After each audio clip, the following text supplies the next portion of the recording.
Morning all of you. दोस्तों कैसे हैं? उम्मीद है कि आप लोग ठीक होंगे। आज की इस क्लास में हम लोग जनरल साइंस यानी केमिस्ट्री का कुछ एमसीक्यू लेके आए हैं। इससे पहले एक पार्ट और बना चुके हैं। यदि आप उस पार्ट्स को नहीं देखिए तो ज़रूर देखिए, क्योंकि उस पार्ट्स में 15 एमसीक्यू ऑलरेडी हम डिस्कस कर चुके हैं। पूरा डिटेली उसका एक्सप्लेनेशन भी किए हैं। तो आज की इस क्लास में हम लोग केमिस्ट्री का 15 एमसीक्यू लेके आए हैं और आज भी पूरा एक्सप्लेन के साथ जानेंगे हर एक क्वेश्चन का आंसर को। तो शुरू करते हैं क्लास को। यदि आप चैनल को अभी तक सब्सक्राइब नहीं किए हैं तो चैनल को सब्सक्राइब कीजिए, ताकि आने वाले हर वीडियो का आपको नोटिफिकेशन मिलता रहे। तो सबसे पहला क्वेश्चन है, which element has no neutron? इनमें से कौन सा एलिमेंट है जिसके पास न्यूट्रॉन नहीं है? तो आप लोग थोड़ा सोचिए, सोचकर उसका आंसर अपने दिमाग में लेके आइए। तो इसका आंसर हो जाएगा आपका हाइड्रोजन। हाइड्रोजन एक ऐसा एलिमेंट है पूरे पीरियोडिक टेबल में जिसके पास एक भी न्यूट्रॉन नहीं है। क्यों? आपको हम निकाल के दिखा रहे हैं। नंबर ऑफ न्यूट्रॉन को किसी भी एलिमेंट का कैसे निकाला जाता है, आप विद इन 2 सेकेंड के अंदर आप निकाल सकते हैं। यदि आपको एटॉमिक नंबर और साथ साथ एटॉमिक मास यानी मास नंबर मालूम है तो आप इजीली किसी भी एलिमेंट का नंबर ऑफ न्यूट्रॉन को निकाल सकते हैं। तो नंबर ऑफ न्यूट्रॉन को निकालने के लिए आपको क्या पता होना चाहिए? Atomic number. क्या? Atomic number. और दूसरा मास नंबर, जिसको एटॉमिक मास कहते हैं। मास नंबर का मालूम होना चाहिए। एटॉमिक नंबर को हम लोग जेड से रिप्रेजेंट करते हैं। इससे जेड, और एटॉमिक मास को या मास नंबर को ए से रिप्रेजेंट करते हैं। मान लो एक एलिमेंट लेते हैं, किसका? हम हाइड्रोजन का ही आपको निकाल के दिखा रहे हैं। नंबर ऑफ न्यूट्रॉन क्यों नहीं है इसमें? हाइड्रोजन का सिंबल एच होता है। एटॉमिक नंबर को हमेशा नीचे लिखा जाता है और एटॉमिक मास को हमेशा ऊपर लिखा जाता है। तो नंबर ऑफ न्यूट्रॉन को निकालने के लिए ये फॉर्मूला है, आप इसको याद कर लीजिए। क्या करेंगे आप? मास नंबर से एटॉमिक नंबर को माइनस कर देंगे। मास नंबर को ए से रिप्रेजेंट करते हैं और एटॉमिक नंबर को जेड से रिप्रेजेंट करते हैं। ये हुआ इसका फॉर्मूला। तो नंबर ऑफ न्यूट्रॉन कैसे निकालेंगे? एटॉमिक नंबर कितना है? 1, और एटॉमिक मास भी 1 है, तो दोनों क्या हो जाएगा आपका? 1 - 1 0। तो number of neutron sample hydrogen में 0 है, एक भी न्यूट्रॉन नहीं है। अब दूसरा एग्जाम्पल से आपको समझा रहे हैं। जैसे आप सोडियम का एक एग्जाम्पल, सोडियम को Na से रिप्रेजेंट किया जाता है। इसका एटॉमिक नंबर 11 होता है और मास नंबर 23 होता है। यदि आपको मास नंबर रटना नहीं है, यदि आप विद इन ए सेकेंड निकालना चाह रहे हैं, तो हमारे चैनल में आप प्लेलिस्ट में जाइए और basic chemistry for NEET JEE करके एक सेक्शन होगा, वहाँ पूरा डिटेयली हम एटॉमिक मास कैसे निकाला जाता है आप निकाल सकते हैं विद इन ए सेकेंड। तो नंबर ऑफ न्यूट्रॉन निकालने के लिए A - Z, atomic mass minus atomic number. Atomic mass कितना है? 23, और एटॉमिक नंबर 11 है। तो 23 - 11 कितना हो जाएगा? 12 हो जाएगा। तो नंबर ऑफ न्यूट्रॉन कितना हुआ? 12 हुआ। किसका? सोडियम का। तो पूरे पीरियोडिक टेबल में 118 एलिमेंट है। कितना? 118 एलिमेंट है, जिसमें से 92 नेचुरली अकरिंग है और बाकी 26 है आपका आर्टिफिशियल यानी मेन मेड। आर्टिफिशियल या मेन मेड है, जिसको इंसान ने बनाया है लैब में। तो आपको अगर क्वेश्चन यही दे देता नंबर ऑफ प्रोटॉन निकालने के लिए या number of electron, which element has number of neutron, इतना दे देता, इतना, तो नंबर ऑफ न्यूट्रॉन निकालने के लिए देता या नंबर ऑफ इलेक्ट्रॉन निकालने के लिए देता, तो आप आसानी से निकाल सकते थे। कैसे? मान लो ये हाइड्रोजन है। हाइड्रोजन का एटॉमिक नंबर कितना होता है? 1 होता है। एटॉमिक नंबर को हमेशा नीचे लिखा जाता है। तो एटॉमिक नंबर को जेड से रिप्रेजेंट करते। किससे? जेड से। एटॉमिक नंबर क्या होता है? नंबर ऑफ प्रोटॉन को एटॉमिक नंबर कहते हैं। किसी भी एलिमेंट का नंबर ऑफ प्रोटॉन को हम क्या कहते हैं? एटॉमिक नंबर कहते हैं। तो एटॉमिक नंबर बराबर क्या होता है? नंबर ऑफ प्रोटॉन होता है। Z = P। यदि एलिमेंट न्यूट्रल स्पेसिस में है, अभी हाइड्रोजन के पास कोई चार्ज नहीं है। न्यूट्रल का मतलब जब किसी भी एलिमेंट में कोई भी चार्ज नहीं हो, उसको हम लोग न्यूट्रल स्पेसिस कहते हैं। तो जब न्यूट्रल स्पेसिस में होगा तो नंबर ऑफ इलेक्ट्रॉन भी बराबर होगा नंबर ऑफ प्रोटॉन के। नंबर ऑफ प्रोटॉन के। तो अभी हाइड्रोजन क्या है? यहाँ न्यूट्रल स्पेसिस में कोई चार्ज नहीं है, तो जितना एटॉमिक नंबर होगा उतना ही नंबर ऑफ प्रोटॉन होगा, उतना ही नंबर ऑफ इलेक्ट्रॉन होगा। एग्जांपल से समझ लो, सोडियम का कितना होता है? 11 होता है। एटॉमिक नंबर को जेड से रिप्रेजेंट करते 11 हुआ, तो नंबर ऑफ प्रोटॉन भी कितना हो जाएगा? 11 हो जाएगा। नंबर ऑफ इलेक्ट्रॉन भी कितना हो जाएगा? 11 हो जाएगा। तो आप इस ट्रिक के मदद से या इसको समझ करके आप नंबर ऑफ इलेक्ट्रॉन और नंबर ऑफ प्रोटॉन को निकाल सकते हैं। किसके लिए? ये है न्यूट्रल स्पेसिस, जब किसी भी एटम में कोई चार्ज नहीं हो। यदि चार्ज हो जाएगा तो क्या होगा? एग्जांपल से समझ लो, मैग्नीशियम क्या करता है? 2 इलेक्ट्रॉन लॉस करता है, तो Mg2+ बनता है। यदि आपको इसका नंबर ऑफ इलेक्ट्रॉन निकालना है तो कैसे निकालेंगे? देखिए, इसका एटॉमिक नंबर कितना होता है? मैग्नीशियम का 12 होता है, तो Z = 12 हुआ। नंबर ऑफ प्रोटॉन हमेशा बराबर होगा, चार्ज हो या न्यूट्रल स्पेसिस हो, सिर्फ चेंज होगा नंबर ऑफ इलेक्ट्रॉन। अब देखो इसमें नंबर ऑफ इलेक्ट्रॉन कितना हो जाएगा? नंबर ऑफ इलेक्ट्रॉन कितना था? अगर यहाँ +2 नहीं होता तो 12 होता। कितना होता? 12 होता। तो यहाँ 2 इलेक्ट्रॉन क्या किया है, ये लॉस किया है। 12 माइनस 2 कितना हो जाएगा, 10। तो नंबर ऑफ इलेक्ट्रॉन कितना हो गया मैग्नीशियम का, 10 हो गया। अब 10 हो गया तो इसी वजह से जब चार्ज स्पेसिस आ जाए, कब, जब चार्ज हो जाए किसी भी एटम्स के ऊपर, एलिमेंट के किसी भी एटम्स के ऊपर, तो Z is equal to P होगा, means atomic number is equal to proton होगा, लेकिन नंबर ऑफ इलेक्ट्रॉन सेम नहीं होगा। ये आप लोग याद रखिए। अगर चार्ज नहीं है, न्यूट्रल है, तो Z is equal to P is equal to E हो जाएगा, सेम होगा। तो ये था number of proton, number of neutron, number of electron निकालने का एक बहुत ही सिंपल ट्रिक, आप इसके मदद से निकाल सकते। तो अब हम लोग बढ़ते हैं सेकंड क्वेश्चन, 17 क्वेश्चन की तरफ, 17 क्वेश्चन की तरफ क्या कहना चाह रहे हैं। तो 17 क्वेश्चन में, which of the following among alkali metal is most reactive, इनमें से कौन सा अल्कली मेटल किस मेटल्स को कहते हैं पीरियोडिक टेबल में, और ग्रुप 1 को, पहला ग्रुप को अल्कली मेटल कहते हैं। ये वाला ग्रुप को आप अल्कली मेटल बोलेंगे। पीरियोडिक टेबल में पहला ग्रुप, दूसरा ग्रुप होता है, और इधर होता है 3, 4, 5, 6, 7, 8, 9, 10, 11, 12, 13, यहाँ हो जाएगा 14, 15, 16, 17, 18, टोटल ग्रुप होता है 18। पूरे पीरियोडिक टेबल में 18 ग्रुप होता है और 7 पीरियड्स होता है। ये वाला लाइन को पीरियड्स कहते हैं, ऐसे करके जो गया है, यानी वर्टिकल कॉलम्स को हम लोग ग्रुप कहते हैं। ऐसे करके जो लाइन आया है ऊपर से नीचे, उसको ग्रुप कहेंगे, और ऐसे करके जो हॉरिजेंटल लाइन है ज़मीन के साथ, उसको बोलेंगे ग्रुप। तो पूरे पीरियोडिक टेबल में 7 पीरियड्स है और 18 ग्रुप है मॉडर्न पीरियोडिक टेबल के अकॉर्डिंग। तो इनमें से अल्कली मेटल्स में सबसे मोस्ट रिएक्टिव अल्कली मेटल कौन सा है, जो सबसे ज़्यादा रिएक्शन करता है, जिसको हम लोग मोस्ट इलेक्ट्रोपॉजिटिव भी बोल सकते हैं। इलेक्ट्रोपॉजिटिव का मतलब जो इलेक्ट्रॉन लॉस करता है। तो अल्कली मेटल्स क्या क्या होता है, पहला इसको समझो। सबसे पहला होता है lithium, sodium, potassium, rubidium, caesium, francium. तो ये होता है ऊपर से नीचे। तो इनमें से सबसे ज़्यादा रिएक्टिव होगा, जैसे जैसे हम लोग ग्रुप में ऊपर से नीचे की तरफ, टॉप से बॉटम की तरफ आएंगे, तो उसका रिएक्टिविटी जो होगा इंक्रीज़ होगा। क्या होगा, इंक्रीज़ करेगा। जैसे जैसे हम लोग ऊपर से नीचे आएंगे तो रिएक्टिविटी क्या करेगा, इंक्रीज़ करेगा, बढ़ेगा। तो इनमें से ऊपर में कौन सा है, लिथियम है, उसके बाद सोडियम है, उसके बाद पोटेशियम है, उसके बाद रुबेडियम है, उसके बाद सीजियम है। यहाँ भी आप लोग देखिए, सबसे पहला क्या है, सोडियम है, उसके बाद पोटेशियम है, रुबेडियम है, सीजियम है। तो इनमें से सबसे ज़्यादा रिएक्टिव होता है सीजियम। कौन सा, सीजियम होता है। आपको हम याद करने के लिए ये ट्रिक बता रहे हैं, कैसे आप ग्रुप 1 यानी अल्कली मेटल को याद करेंगे। हली ना का रब से फरियाद, ऐसे याद कीजिए, हली ना का रब से फरियाद। हाइड्रोजन होगा इससे पहला, इसी वजह से है hydrogen, lithium, sodium, potassium, rubidium, caesium, ये सारे आते हैं ग्रुप 1 में। तो इनमें से सबसे ज़्यादा जो इलेक्ट्रोपॉजिटिव एलिमेंट है, सबसे रिएक्टिव है, वो सीजियम है, जो बहुत ही हाईली स्टेबल कंपाउंड बनाता है। सीजियम और फ्लोरीन एक साथ मिलकर के सीजियम फ्लोराइड, जो बहुत ही स्टेबल आयोनिक कंपाउंड का फॉर्मेशन करता है। नेक्स्ट 18 क्वेश्चन की तरफ प्रोसीड करते बढ़ते। 18 क्वेश्चन में है, the law of relative lawyering of vapour pressure was given by. Vapour pressure class 11th में जाकर के आप लोग क्लास 12 में पढ़ोगे, सॉल्यूशन नाम से एक चैप्टर होगा, उसमें राउल्स नाम का एक साइंटिस्ट होगा जिसने वेपर प्रेशर के बारे में सबसे पहला दिया था। उसके बाद हम लोग आगे बढ़ते हैं 19 क्वेश्चन में, which of the following metal is not attack by the environment. इनमें से कौन सा मेटल है जो इन्वायरमेंट में किसी भी चीज़, यानी मॉइस्चर से, ह्यूमिडिटी से, पानी से, या किसी भी चीज़ से रिएक्ट नहीं करता है। तो वो होता है आपका गोल्ड, सोना।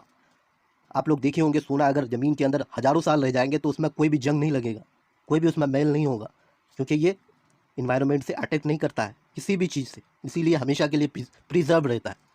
उसके बाद कॉपर है, उसके बाद सिल्वर है, आयरन है। ये सारे भी मेटल्स बहुत ज़्यादा क्या होते हैं, यानी इसके मदद से हम लोग इलेक्ट्रिक करंट, जो सबसे ज़्यादा हाईएस्ट इलेक्ट्रिक करंट पास होगा वो सिल्वर से होगा। सिल्वर से इलेक्ट्रिक करंट बहुत ही फर्स्ट सप्लाई होता है। इनमें से सबसे मोस्ट डक्टाइल और मोस्ट मैलिएबल है गोल्ड और सिल्वर। उसके बाद 19 क्वेश्चन की तरफ आगे बढ़ते हैं। 19 तो हो गया, 20 क्वेश्चन की तरफ। Out of the following which one is an example of emulsion. इनमें से कौन इमल्सन का एग्जाम्पल है। इमल्सन क्या होता है, फैट्स और कोई भी चीज़, जैसे कोई भी सॉल्यूशन होगा, फैट्स और वाटर, फैट्स और लिक्विड, फैट्स और लिक्विड्स किस में होता है, इसमें मिल्क में क्या होता है, फैट्स पाए जाते हैं और प्रोटीन भी होते हैं जो एक साथ पाए जाते हैं। तो इमल्सन का एग्जांपल मिल्क हो जाएगा। मिल्क इनमें से आपका राइट ऑप्शन है। ब्लड नहीं होगा, एयर भी नहीं होगा, ये सारे मिक्सचर है, सॉफ्ट सॉल्यूशन भी मिक्सचर है। मिल्क क्या है, एक मिक्सचर, मिल्क भी क्या है, एक मिक्सचर है। Milk is a mixture. Mixture किसका, प्रोटीन और आपका फैट्स और कुछ लिक्विड्स होगा उसमें। बार किसका यूनिट है, बार आपका प्रेशर का यूनिट होता है, एटमॉस्फेरिक प्रेशर का यूनिट होता है बार। फोर्स का यूनिट क्या होता है, न्यूटन, ऐसा यूनिट। उसी तरह से एनर्जी, एनर्जी का जूल होता है। फ्रीक्वेंसी का हर्ज होता है। एयर इज 23 क्वेश्चन है। एयर क्या है? एक मिक्सचर है। एयर एक मिक्सचर है बहुत सारे गैसों का। सबसे ज़्यादा इसमें 78% में नाइट्रोजन पाए जाते हैं, उसके बाद 21% में ऑक्सीजन पाए जाते हैं और बाकी अदर गैस है 1%, बाकी अदर गैस है 2% के आसपास अदर गैस पाए जाते हैं, 1% other gas. 24 question, the atom of the element having same mass number but different atomic number are called. ऐसा एलिमेंट जिसका मास नंबर सेम होगा और एटॉमिक नंबर डिफरेंट होगा उसको हम लोग क्या कहते हैं? तो आप लोग थोड़ा सोचिए क्या कहते हैं। यदि एटॉमिक नंबर डिफरेंट हो जाए, मास नंबर सेम हो जाए, तो उसको हम लोग आइसोबार कहते हैं। आइसो का मतलब same, bar means weight, isobar कहते हैं। आइसोबार में क्या होगा? नंबर, एटॉमिक नंबर डिफरेंट होगा, एटॉमिक नंबर ये अलग अलग एलिमेंट्स हो सकता है, और मास नंबर सेम होगा। एटॉमिक नंबर डिफरेंट और मास नंबर सेम। तो एग्जांपल से आपको अगर समझाए तो आप एग्जांपल से आपको समझा रहे हैं। जैसे आर्गन ले लेते हैं। आर्गन का एटॉमिक नंबर कितना होता है? 8 होता है, 18 होता है, सॉरी 18 होता है, और एटॉमिक मास नंबर 40 होता है। इसी तरह से आपका कैल्शियम का एटॉमिक नंबर 20 होता है और एटॉमिक मास 40 होता है। तो इसका क्या है? मास नंबर सेम है और एटॉमिक नंबर डिफरेंट है। जब एटॉमिक नंबर डिफरेंट हो और मास नंबर सेम हो उसे हम लोग आइसोबार कहते हैं। उसके बाद आइसोटॉप्स क्या होता है, इसका हम एक डिटेल क्लास बनाएंगे, कैसे निकाला जाता है number of neutron, number of proton क्या होगा इसमें। तो आइसोटॉप्स किसको कहते हैं? जिसमें एटॉमिक नंबर सेम हो जाएगा। क्या हो जाएगा? एक ही एलिमेंट होगा जिसका एटॉमिक नंबर सेम होगा और मास नंबर डिफरेंट हो जाएगा। क्या होगा? डिफरेंट होगा। एग्जाम्पल से समझ लो आप। जैसे आप कार्बन का एटॉमिक नंबर 6 होता है, इसका आइसोटॉप ले रहे हैं। कार्बन का 3 आइसोटॉप, सबसे पहला इसका एटॉमिक मास 12 होता है, दूसरा आइसोटॉप है जिसका होता है 13 और 14। 3 आइसोटॉप्स कार्बन का लिए।